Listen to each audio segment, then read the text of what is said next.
Hello, you may call me Void. In this file, I'll be showing you one of the fun little things hypnosis has to offer, that of triggers. A hypnotic trigger can be any sort of stimulus. A lot of the time, we use a word or a phrase, but you could use a touch, a song, or the taste of a specific food. A hypnotic trigger is any stimulus that produces an unconscious response. Now, a trigger can simply be suggested once, but oftentimes it takes a bit of practice to get that response to bypass your conscious mind and affect your body directly. And what better way to practice than doing it over and over and over again? Two triggers that get used a lot in hypnosis are the drop and wake triggers. These may be self-explanatory, but if you don't mind indulging me, I'd like to explain them anyway. Drop is a trigger that can help bring you down into trance, helping you relax and sink, letting all the noise, the thoughts just fall away as you drop into focus, into trance, into hypnosis. What's even more fun is when I drop you several times in a row, pulling you deeper down, making you sink into a nice state of trance. On the flip side, if we have a trigger that brings you down, shouldn't we have one that does the opposite? One to help you wake, return to the surface, let that clarity flow back into your mind a bit. Maybe your vision was a bit unfocused, or your eyes closed. When you wake, you return that sharp focus to your sight, seeing the room around you.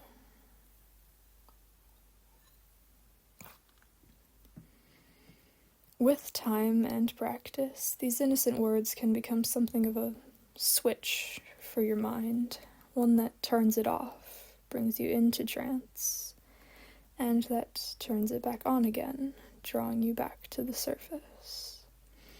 They can make hypnosis a little more interesting because it allows me to drop you faster instead of spending time to focus on slowly bringing you down into trance, taking the time to direct your relaxation and leaving your mind slowly growing quieter.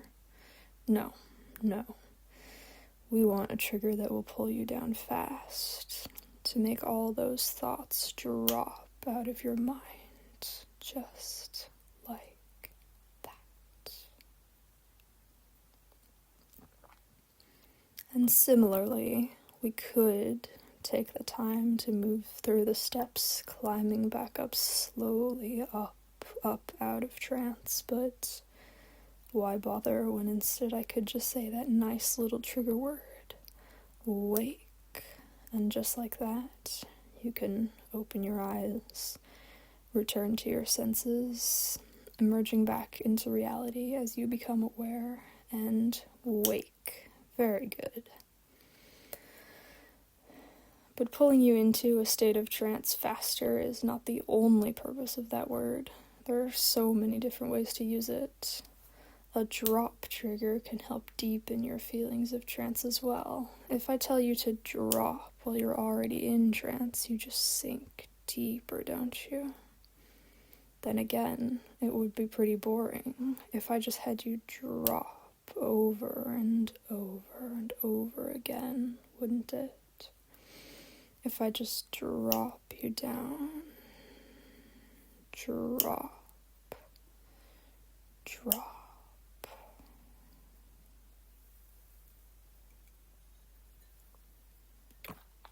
See, that's not very fun, is it? To keep that attention of yours nice and focused, I need to keep things at least a little interesting.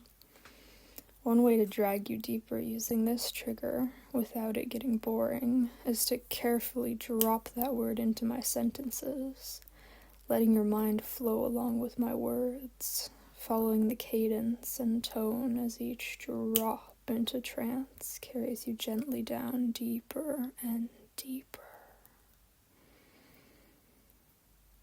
And as you followed it down, you can follow the flow back up again, eyes opening and starting to focus as you wake up and return to the surface.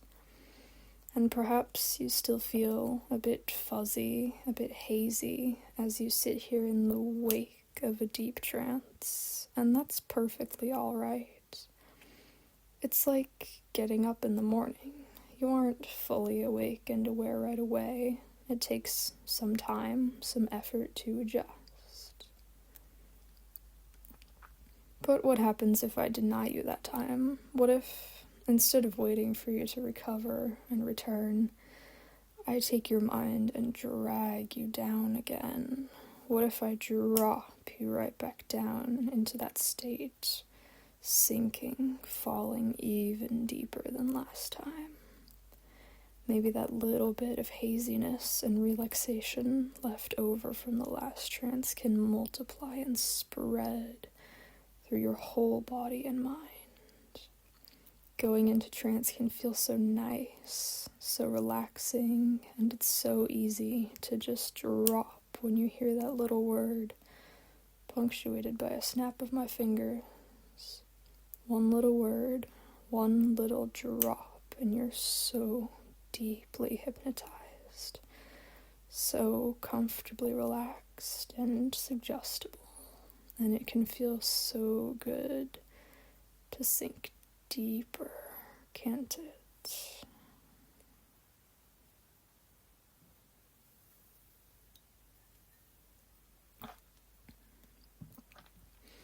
It would be nice of me to let you float like this for a while, or let you drop even deeper, your mind still and blank, your body heavy and relaxed.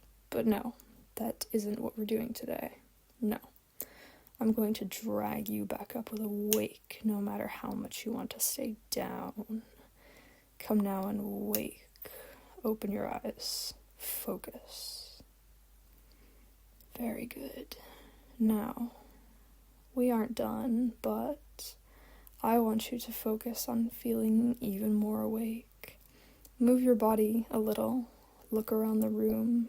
Pay attention to the surface you're sitting on, the temperature of the air, the light or lack of light in the room. That's right. You feel a little more awake, a little more aware now,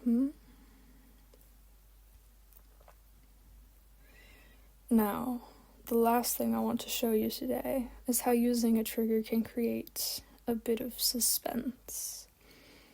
Suspense that leads the following fall into trance to feel so much better, because you know how nice it feels to go into trance. You know how much you can relax and let go, and I can make you anticipate that, make you wait for it, make you want it more. And what better way to build that anticipation than counting down from 10, following as my voice starts to slow down. 9, taking in a nice deep breath, and 8, letting it slowly out as your body starts to relax again. 7, finding a comfortable spot to rest your eyes. 6, knowing you'll close them right away.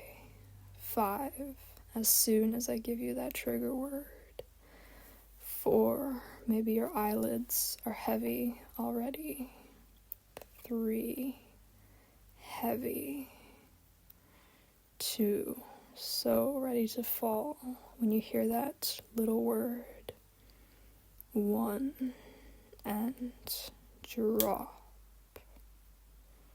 That's right. Deeper and deeper. like a blanket of stillness wrapping itself around your mind, comfortable, relaxed, blank, blissful trance. Didn't that anticipation make it even nicer, even more pleasant to just drop when I gave the word?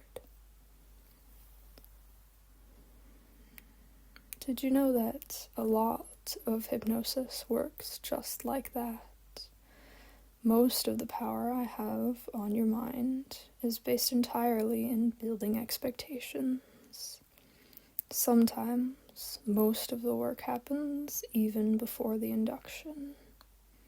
That's why it's so important for us hypnotists to also go into trance sometimes, so we can remember what it feels like, allowing us to describe it to subjects who have never felt it. That description lets their mind know what to expect and carries a lot of weight in helping them feel that way in the first place. And as with many other things, practice makes perfect with hypnosis as well. The more you let someone's words, their voice, toy with your mind, the easier it is for you to drop into that state again. The triggers I've given you today, you can carry them with you after my voice falls silent if you like. Anytime you feel safe and comfortable with a person that you trust, when you hear that word punctuated with a snap of the fingers, you can fall just as deep as you did for me today.